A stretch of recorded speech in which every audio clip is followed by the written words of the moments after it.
A lot of tanks. Let's see how it works for Morrow. I don't think this is going to go too greatly. But here comes the stim. Watch how fast these tanks can fall. Well, it looks like if the Marauders get clogged, then not fast at all. But in a more spread out area, it was a little bit unfortunate that everything got pinched off right there. But 5 tanks is really not that big a threat to a big Marauder count. Now I want you to note that these Marauders are only being produced out of 2 barracks. This is the sort of thing I really want to see. What I'm actually a fan of is no tanks on 2 bases. To hell with tanks on 2 bases. Just a lot of Marauders and Thors. Pretty easy cleanup game, right? Pretty easy, straightforward, good stuff coming out of there by our good friend Predy. And let me just finish that thought about the Marauders and the Thors. So what I like doing is I like just on 2 bases, not getting tanks, just only committing to Marauders and some Thors if necessary. And then once I get another expansion up, yeah, sure, then you can start getting tanks. Tanks are obviously a good unit, and I wonder if you saw that fly go by my face just then. He has been alive in my room for like 4 days. I'm just waiting for him to die. I'm like really passive and scared of bugs. Oh, there he is again. He's hanging out by my light. I don't want to touch him. He'll crawl on me and just be gross. Ugh. So I'm just sort of waiting, just biding my time, like the Sandman. Oh, I'm so cool. Anyways, I think Marauder Thor is increasingly going to be the favored technique on a low base count, just because it's so mobile. But what did we see in that game? What do we see? Our general concept of tank Viking. That's good. It's good. There's nothing wrong with it. It is a way to play. But notice how much it can be bolstered with a little extra something in there. You know, that little Hellion Marine push. Very easy to do. Very fun to do. Did so much damage that it gave Predy this really nice early lead. And what did Predy do? He just let it happen. He didn't force his lead. He didn't freak out and get the good old nerd boner and go, I'm winning, and then just throw the game away. No, he just calmly pulled back, set himself up, and abused the fact that there were those destructible rocks there and the Xel'Naga Watchtower to help with the contain. Very nice. If you open Marauders quickly enough, you don't have to worry about that. So here, now I want to show you how I do it. See, patch? Absolutely not. Close that. Loading replay. That's right. Drag and drop, my best friend. And of course, this is loading on our good old, apparently 4x3 planet. There's actually a large green egg floating in space in the Starcraft universe. It fits with the lore, don't worry about it. But either way, we see Predy splitting so fast, I would assume that he has an auto-mine hack on. But of course, this is Starcraft 2, where people being somehow rude or immoral is unthinkable. So we do have Morrow spawning here as the left, and we do have Predy spawning here at the right, and of course Morrow, I don't know if you guys know Morrow, but he is just like one of those pleasant people in the universe, so of course, like, the game's lagging. Nerds hate lag, and Morrow's like, this is lagging, and he's like delighted about it. Good game, good luck. And Predy, of course, the killer, just says good luck. Oh, what a stern beast. Now, I want to just point out how different Lost Temple is from Kulas Ravine that we got the chance to see, because I just want to point out, so here is Predy in the top here, and here's his expansion right here, or his choke right here. How would you contain this as Terran? How would you set up tanks? I mean, you could kind of set it up here. Oh my god, the fly is right by my microphone. He is on my microphone. This is so scary. Alright, sorry, I'm getting distracted. But yeah, so you could go by the Xel'Naga Watchtower and put some tanks up to get some good range, but there's all this space over here for the Marauders to pop out on. So it does become a pretty reasonable choice to not contain. Containing's a little bit harder. Of course, on this map, you do have to worry about this high ground cliff, which does tend to limit things a little bit. So we want to think about variety. We want to think about different situations. So we're going to speed through the start of the game, because ideally I would like to get to the 3rd game that they played in their series. That's very important to me, and I know it's important to you too. Let's actually ×8 this bad boy. Oh, yes indeed. Yeah, speeding things right along. There's that coming out. Now let's slow down. Morrow seems to be making a few more Marines in this game. Both players making a pretty decent amount of Marines. And, you know, I'm such a fan of exactly what Predy's doing, which is this Xel'Naga Watchtower focus. Now, let me actually briefly digress. The main emphasis I want to think about in Terran vs. Terran is the variety, because players are getting super insanely creative, especially Braddock. Watch the Braddock TvT specials in my archives at day9tv.blip.tv, and you'll see the huge variety there. But let's skip that for the time being, and let's just note the idea of a concept turning into refinement. This is a very simple, quick, easy example, but hey, Xel'Naga Watchtower, good to have control of. You get to see when your opponent's moving out. Easy peasy. But notice, how is Predy doing this, right? He is moving forward with an SCV first and lagging with his Marine. He wants to poke here first, make sure there's not units here that could kill him, and then he wants to advance forward. That's refining the concept a little bit.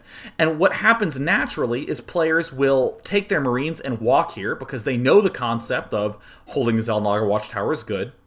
And then they'll start losing Marines more often. And they'll start being reluctant, kind of like Morrow's being reluctant. He's just hanging back a little bit more here. But then players will start doing things like say, no, I really like that Zelnaga Watchtower, and they'll begin advancing forward with the SCV. And I did also want to say, for the record, that you can do a Hellion Marine push on Lost Temple. There's no reason you can't do it. But notice the way that Predy could potentially accelerate this is to already have the Marines here anyways, not to wait for them. The Hellion is so much faster than the Marines, you kind of have to wait for the Marines to catch up. But Predy is just going to be doing a nice little push. Morrow playing a little bit more passively. Ooh, uh-oh. Looks like the bunker's getting done in time. Okay, cool. Looks like Predy is repelled. Obviously note that if Predy did some sort of Hellion Marine thing, he would get here and there'd already be a bunker way long gone.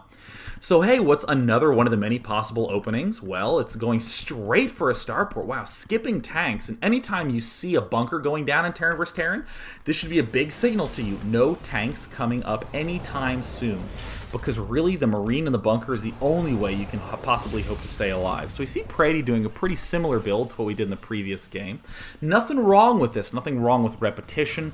Predy is doing little refinement techniques to help him get a lead, not changing his build dramatically. Marines in an arc to block scouting workers that are getting caught off at a weird angle. Because if you have all your Marines bunched here, it can slip by up top. Either way, everything's going pretty normally up here. Reactor going up, tank. No siege mode quite yet. In small numbers, siege mode isn't particularly good, especially if you're losing that Viking battle.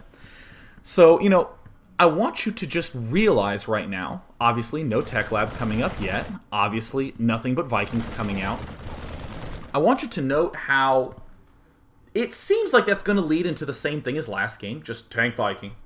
But that is such a different opening. It is so different to just be rushing for 4 Vikings before a tech lab. That seems insane.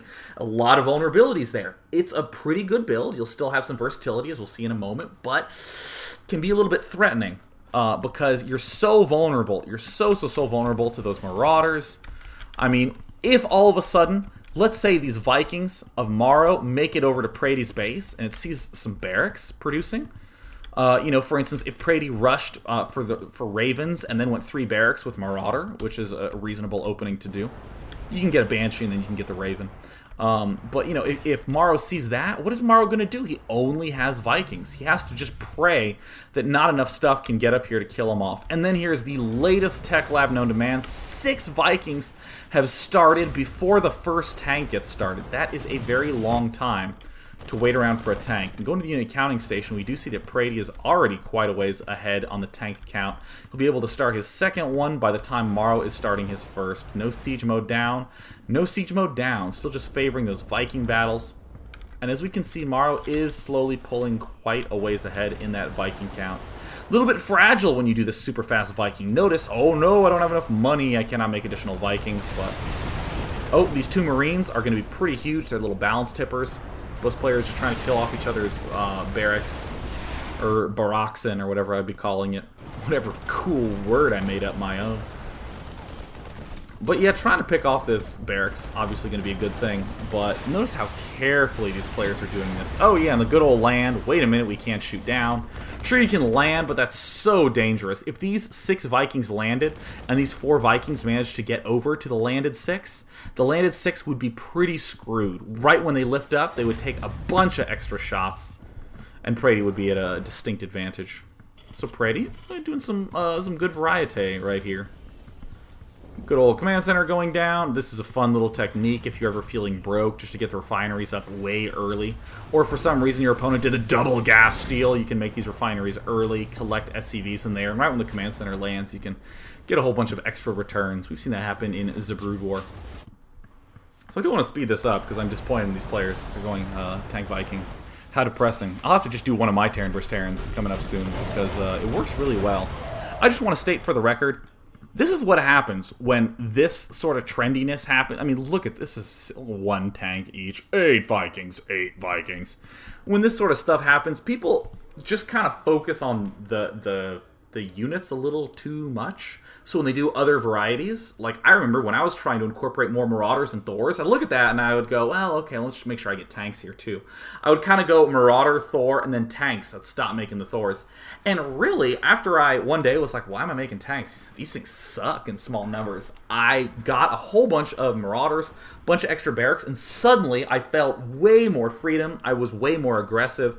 I started winning a lot more games. So make sure you don't get too influenced by other strategies that you're seeing. It's okay to play around and be a little experimental, and you can possibly discover some really, really effective things. I do think that this matchup will eventually degenerate.